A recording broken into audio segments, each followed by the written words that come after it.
Hello and welcome to another episode of Through the Eyes of Enji, where we're trying to cover 101 films in 365 days to raise money for We Are With You and the Shawbury Village Players. Now, We Are With You Shropshire is a confidential service for young people and families affected by drugs and alcohol in Shropshire. Their work includes information, support and advice about drugs and alcohol, one-to-one support, group work, a parent-carer helpline, help to make decisions about lifestyle, links to other services, early intervention, and harm reduction. Now, if you've known me for any particular period of time, you're probably more than aware of the Shawbury Village Players. They are a community drama group operating out of, funnily enough, Shawbury. Now, we put on all kinds of productions, from murder mysteries to pantomimes, even doing all the Shakespeare plays all at once. Now, if you're anything like me and you have had some issues in the past with your mental health, then you might appreciate as well as I do how devastating it would be to lose something like the Village Players.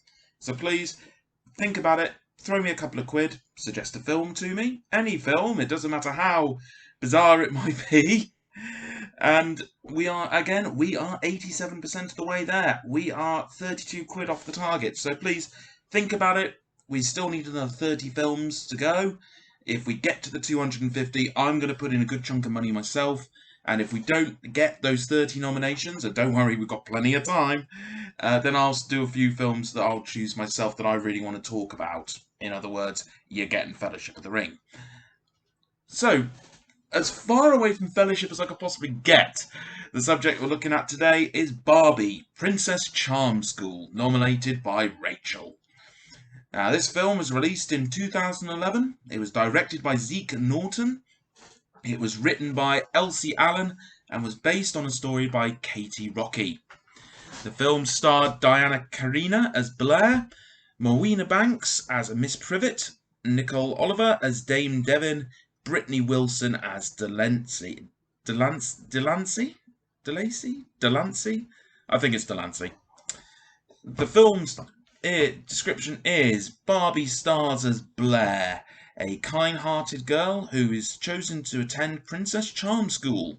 In this magical place, she makes new friends and discovers there's a princess in every girl. Gosh, okay, so this film, it is what it is. And I'm not entirely sure what else I can really say. I mean, if I wasn't the target audience for Enola Holmes and for High School Musical, more on that later, then I'm definitely not the target audience for Barbie Princess Charm School. However, I said I would look at any film, and so let's give it a go. Now, this is the only one of the 36 Barbie films that I've seen. I'm not overly familiar with Barbie, the character. I'm reasonably familiar with the history of the toy. So I'm not entirely sure how the whole Barbie stars as Blair thing, because I don't understand why it's not just Barbie. But, I don't know. Comments in the video, let me know. I mean, that being said, when I first sat down to watch the film, I was initially taken back by how true to life it feels to begin with. I mean, Laura was sitting in the room when the film started, and I explained to her that Blair is going to Princess Charm School because she won the scholarship in a lottery, as she's trying to make money to support her single-parent mother and pay for her mother's medical bills. Now, granted, Barbie, as a character, has always been a woman who works since the very beginning, and this seems to be a sentiment that carried over to the film. That being said, all of that completely went out the window as soon as Blair goes to the school, and it becomes about beautiful dresses, princesses, and fairies. That was another thing that threw me. Every pupil at the school has their own fairy to run around and do jobs for them. Anyway, the storyline of the film is incredibly predictable, and watching it, you can tell where the story's going to go pretty quickly. But when I say that, I'd like to add the caveat, as you need to remember who the intended audience is for the film. Traditionally, you'd find the film is probably aimed at young girls. So, to my eyes, it's really easy to see where the film's going to wind up. But 10-year-old Rachel, who is watching films for the first time through Barbie short animated films, hasn't seen those plot lines come in before. And I think I made this point equally badly when I talked about Enola Holmes, introducing having plot twists that are familiar to me, who's seen thousands of films over my lifetime. But if you're watching these plot twists and plot lines come out for the first time, then it's a lot less predictable. And we all have to start somewhere, really. And okay, fair enough. The animation in the film is really bad, but we're not dealing with a massive studio blockbuster. I mean, this is much like Poverty Row was before it, where when we've got this industry based around releasing low budget animations to children, much like when we had computer game companies like THQ, who at the height of their power were releasing massive amounts of tie-in video games for children. This is a big industry, and these things are cheap to produce and do make money, and certainly made a couple of quid out of me. I mean, you walk into a DVD store, I mean, when we can walk into DVD stores, blinking pandemic, you'll see shelves and shelves of these films going for about a quid a pop. And they are what they are. They are cheap, disposable entertainment for an hour or so. Now, personally, I've always drawn a fine line between the difference between kids' films and children's films.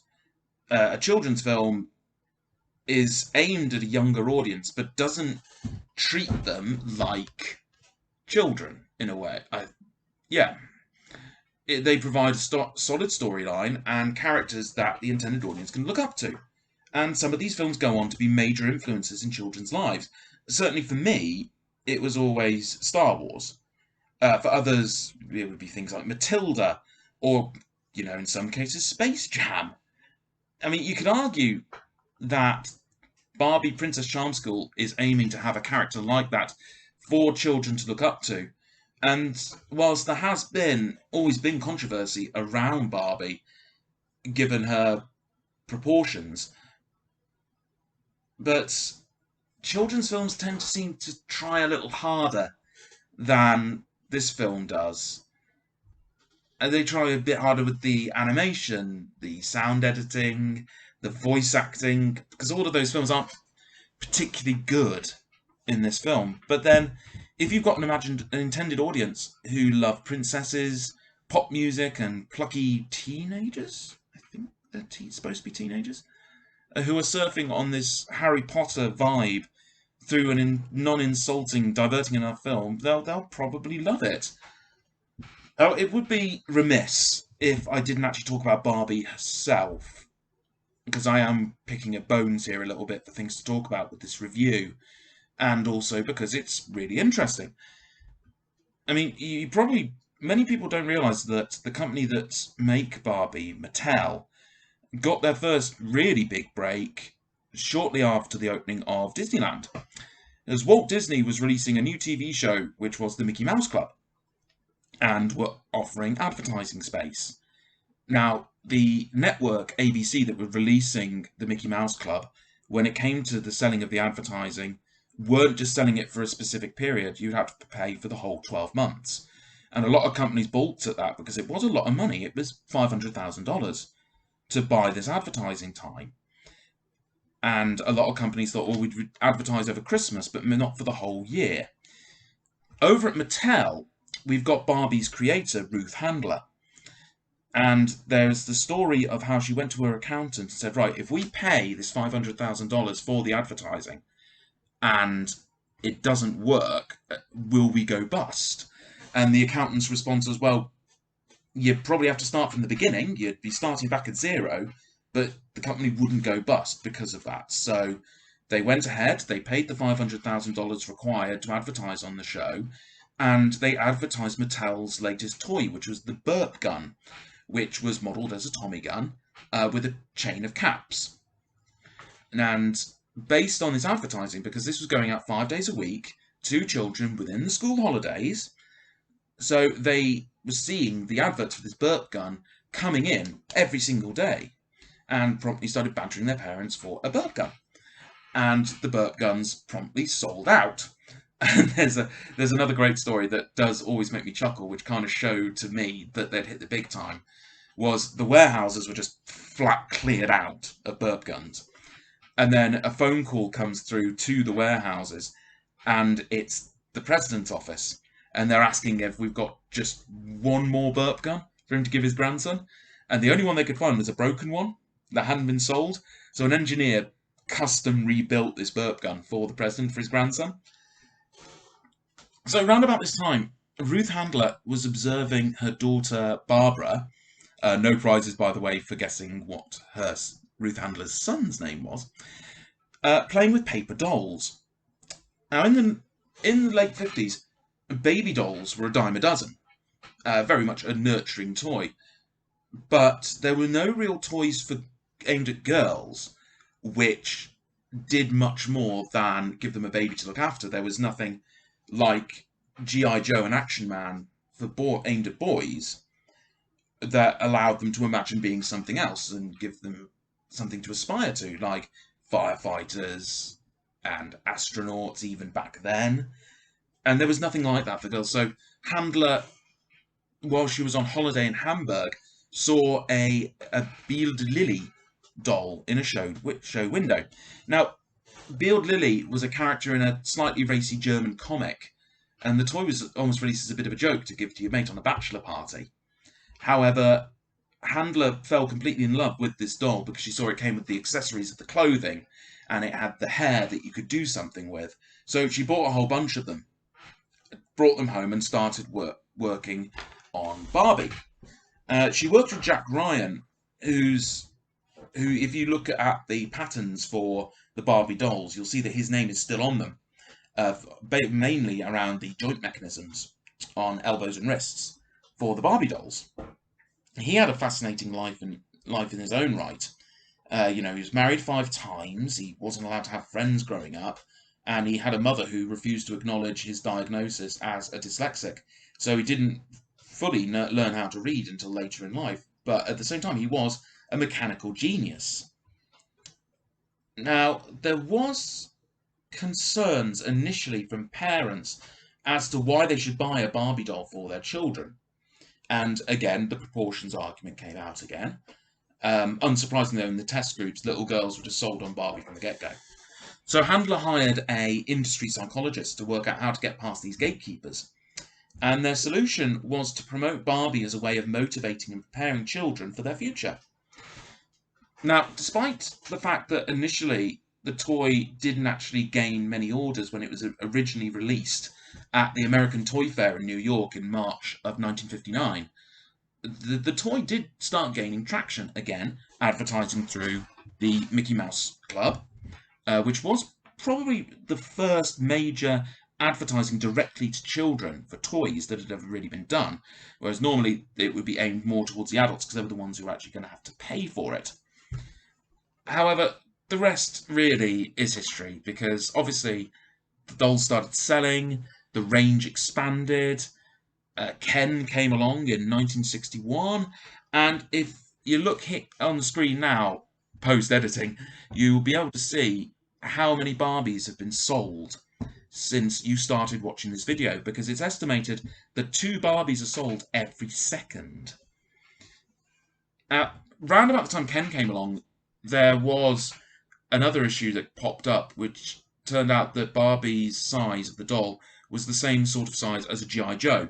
So children found themselves borrowing their siblings' G.I. Joes.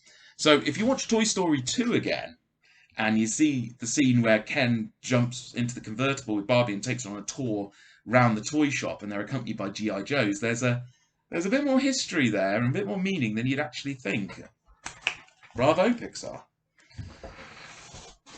Interestingly, Mattel was actually really well known at the time for having a racially diverse staff. So I've always found it odd that they took so long to release a Barbie of colour. In 1967, they released, a coloured Francie. Yes, really. And they followed that in 1968 with Christie, who was actually a new design of doll, rather than just adapting an older doll and changing the skin tone, which is what they did with Coloured Fancy. And it's not a massive point, I know. It's always something I found a bit odd. I mean, another random fact. Barbie's Dream House was first released in 1962. And I've always found that interesting because they released the Dream House, which Barbie has bought. Keynote here, Barbie bought her own house. Despite the fact that at this point in time, women couldn't actually open their own bank accounts. Interestingly, that was 1975. They could do that in England. And more recently, there's also been a quarantine Barbie. From the beginning, there's been controversy over Barbie's unrealistic body proportions.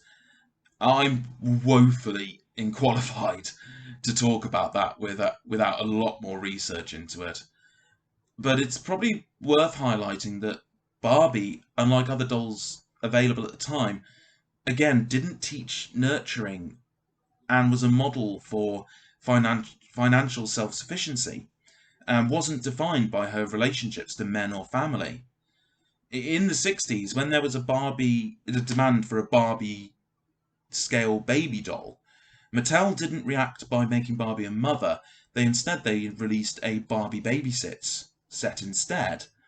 Although probably best avoiding talking about the How to Lose Weight book that came with it. It's been argued strongly that Barbie empowers girls to imagine themselves in aspirational roles, from princesses to presidents. Granted, that message is kind of ruined in the film that we started off discussing, which has a very much a every girl has a princess inside theme going on, and is a line that is oft repeated. But if you've got young children who love them some princesses, then believe me, I've got the film for you. So, I know normally I pull films out the jar at this point, but as an attempt to try and move things along with getting these films reviewed, I pulled a few films out yesterday, so I could try and get watching them over the weekend, so I can get these reviews coming out more quickly. So I can tell you that the next film that's going to come out is going to be Dave, which was kind of lucky that came out actually, because on Wednesday we've got a bit of a switch around at the White House. So hopefully we'll be throwing out Dave on Wednesday. And then after that, we're doing High School Musical 2. Thank you, Sam. And that one will hopefully come out this time next week. And then we'll pull a few more films out. We'll keep on going until we reach that magic 100. Thank you for watching. Please subscribe so you can get notifications when these videos come out. Like it, share it, and if you do want to throw me a few quid just so we can keep this thing going, and please do. It is for a good cause. Thank you very much for watching. See you again soon.